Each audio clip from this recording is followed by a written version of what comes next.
This is a big story, the Caitlyn Jenner 2-year anniversary special with Diane Sawyer. I'm amazed that no one else is talking about a few things in here that just giant loud whistles and sirens in this going off, alarm bells. I think that there's a strong case to be made that the modern transgender movement is fascism, that these are little tranny fascists, and I mean it. I mean that they are fascists because you cannot ask questions, you will do as we say. Watching this special really made me aware of just how much of a divide there is between media and not only the rest of the country, but the rest of the world. She writes, after much deliberation, I had the final surgery in 2017. The surgery was a success, and I feel not only wonderful, but liberated. So all of you can stop staring.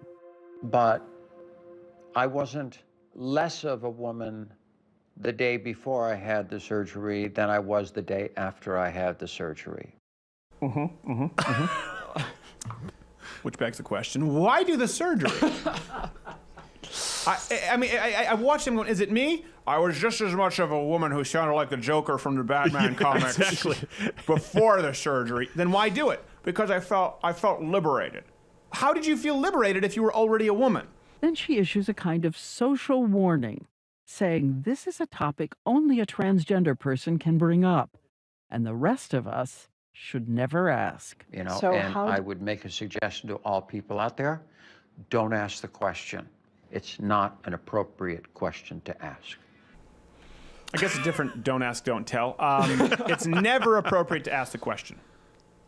How about your doctor? How about your DMV? How about the fertility clinic? How about when I go and purchase a firearm? They say, is this the right address? Yes. Did you check the right sex box along with non-Latino? That seems a little racist, but yes. True. That's the first question a doctor has to ask. Especially when we're dealing with healthcare, right? When we're dealing with subsidizing other people's healthcare, it's never appropriate to ask.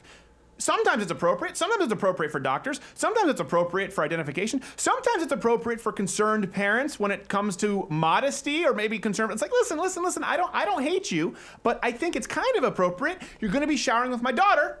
Do you have a dick? She issues a stern warning. You should never ask, and only transgenders can bring it up. Isn't that social justice warriorism to a T? Yep. They just assume we're all on, and if you're not on, it's because you're intolerant. Case in point, like, they want you to act, well, yeah, this is sensible parenting. My kid at 3 said, everyone thinks I'm a girl and I'm not. And then I said, however you feel is fine. And then Penelope said, no, I don't feel like a boy, Mama. I am a boy. That's as clear as it gets. Well, that settles it. At 3? Really? I'm a boy. Really? Yes. Also, I want to put my hand in the stove. I suppose. They're 3 years old, and they act as though everyone's sitting there crying like, yes, as though people aren't watching this from home going, no. You're not buying that shit, are you? Like, they want to act as though we're all sitting there just saying, oh, of course. I think this kind of a parent, more parents are turning their children transgender. I think there are some people who definitely have some kind of an inclination where you're sitting there and it's really hard to get them off target. But I think there are probably more kids who say, I want to be a boy. And this is the kid who just wiped his boogers on the couch and you're letting him make decisions regarding his permanent biology. It's your job to keep your kids on the straight and narrow until they're adults. But when you veer off by the time they're 3 because of some offhanded statement, I think it's borderline child abuse. And then they point to this California school superintendent, which this is just great to me because the super tolerant left don't realize that they're not intolerant enough in this special because they praise this California superintendent for him finding common ground. His schools have nearly 10,000 students. A few years ago, after parents and teachers decided to talk together, the school now has some gender-neutral bathrooms, which he says are freely used by all kids. Except that's also hate speech. That's not enough. There are states where they want to force businesses to, you can't have gender-neutral bathrooms. Wait, what? Yeah, they say, well, we're going to open a gender-neutral bathroom. You can't. That's still hate speech. We should be allowed to use any bathroom we want. We've tried to find common ground with the gender-neutral bathrooms. It's not been allowed. It's not been accepted. So Diane Sawyer, the people at ABC, don't even realize this is the new frontier for civil rights. They don't want unisex. They don't want gender-neutral bathrooms. We even ran into it at the Intersectional Feminist Film Festival. Last year we had completely just gender-neutral bathrooms, and we actually consulted with the trans community, and they said actually to protect feminine identifying people and trans women, they would prefer to have feminine identified, masculine identified, and then also a gender-neutral restroom. So we made that change this year. Okay, so you have all three. So in other words, you have bathrooms. Yeah. Here's something else that they brought up, which I think is important to touch on because it sort of it brings us into a bigger discussion that is often misleading. Let's watch this. And here's an interesting finding. If you have one identical twin who's transgender, there is a 39% probability the other will be too, signaling something is genetic. Or signaling you're a parent when the one twin says, I want to be a boy, you say fine, and the other says, me too! Seriously, it doesn't take that into account. It doesn't take parenting into account. The point is, if one twin at 3 says, I'm a boy, and you accept it, well, of course the other one's going to push the boundaries. Here's something else that's really important because this has served as the foundation for the argument for a lot of transgenders for decades. I think the original study was 75, somewhere in the 70s. It's called the Gender Fluidity Study by Dr. John Money. And this was one where he raised twin boys. He raised one as a boy and he raised one as a girl. And the idea here, if you go to the study, they talk about how they were raised differently, how they actually had different sexualities, different orientations, how one clearly was born this way, and it was considered to be a resounding success, that this kind of identified that there was something different, genetic, with gender dysphoria. And this has been cited for a very long time. As a matter of fact, if you search transgender twins or if you search gender fluid study, the first several pages that show up are all medical journals that have published this and have praised Dr. Money. The twin who transitioned was actually suicidal at 13 years old, what they don't tell you, and died of a drug overdose. The other twin, the one who was the brother, committed suicide a year later at 38 years old. And the guy who performed this, actually, Dr. Money, was not against, he made cases for pedophilia and molested many of his patients, to the point where there were many child patients who didn't want to return to him. Now, this is not new news. It's only been newly brought to light thanks to new media. And this is one of the most cited studies to undergird the transgender argument, when in fact it proves the exact opposite. It's sad. It's sad, especially when we know the suicide rate. We know the suicide rate is horrible with transgender people, and we know it doesn't get better after the surgery. And there are several studies that show. There's a Swedish study, the famous study. There's also a Canadian study. They're 18 to 19 times more likely than the general population to kill themselves. So once they're transgender, there's no going, the suicide rate is still 40-something%. Doesn't matter what you do. Yeah.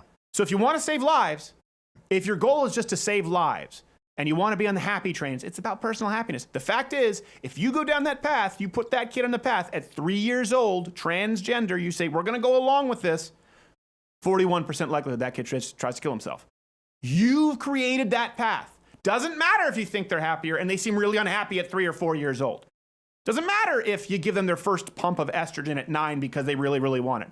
Once you go down that path, they're 18 times more likely to kill themselves. So let's be less concerned about, they say in this special, I don't want to make you uncomfortable, but I don't want my baby to kill themselves. Okay, I don't think your kid is going to kill themselves because another parent doesn't want a dong in their lady's bathroom.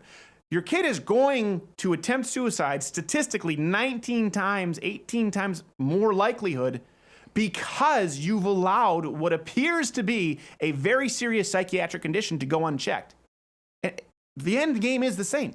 I was sitting there watching this at home going, they assume that we're not laughing our ass off at statements like this. And tonight, the Jenner children have sent word they prefer to stay private, instead giving us a statement. We love our father and have deep admiration for her bravery.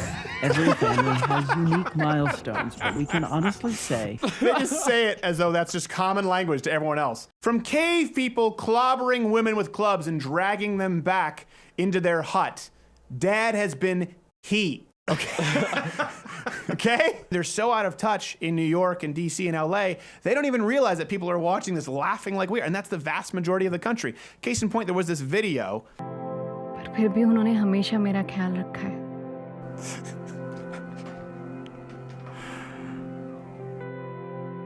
Civics book में तो लिखा है कि सबके लिए basic right same होते हैं। फिर मम्मी को क्यों नहीं? He doesn't even know how to stick his tongue out right. The child looks very confused. Yeah, the there. child Like, looks very what confused. happened here? Most Americans are watching this thinking that it is the sideshow that it is.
Hey, if you like this clip, it's taken from the full daily show available exclusively at louderwithcrowder.com/mugclub. That's for Mug Club members because we can't be dependent here on the Google YouTube overlords.